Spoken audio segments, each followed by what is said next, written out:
Let's take a look at the accommodation process. Not all disabled employees require accommodation. When accommodation is called for, employers are not left to their own devices.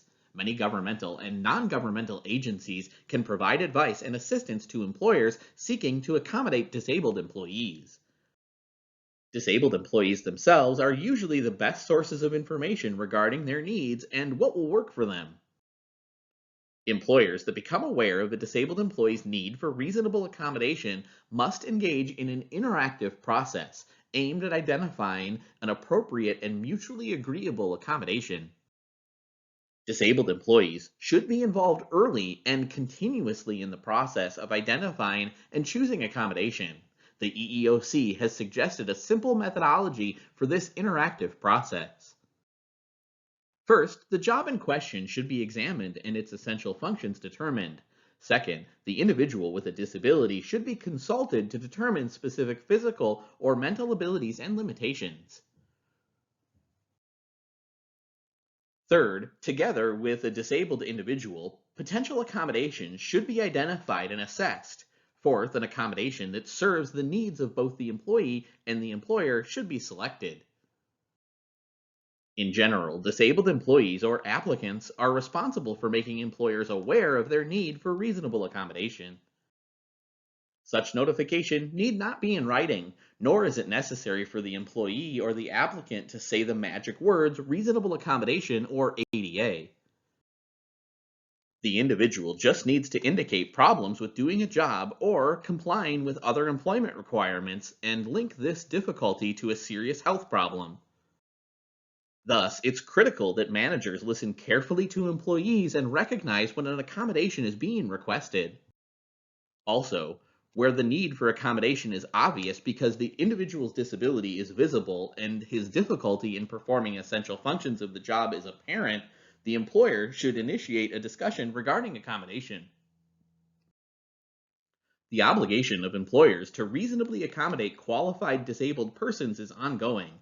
Whether an employee requests accommodation when hired or has received other accommodations in the past doesn't matter. Nor can employers arbitrarily decide that they have accommodated employees long enough and discontinue accommodation.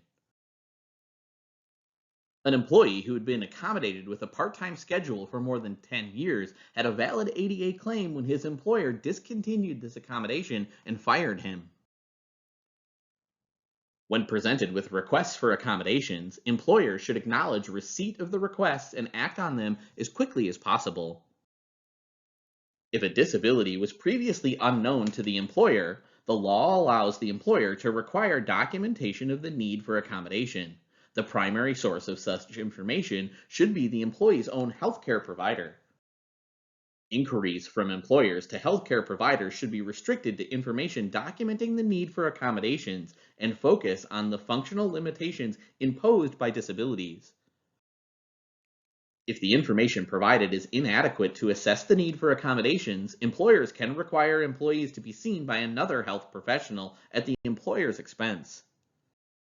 Although employers can legitimately seek documentation, care should be taken to prevent requests for help that could easily be granted from degrading into bureaucratic exercises or power struggles.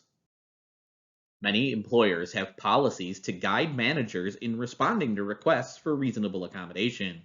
Under Executive Order 13164, agencies of the federal government must have formal policies to facilitate reasonable accommodation.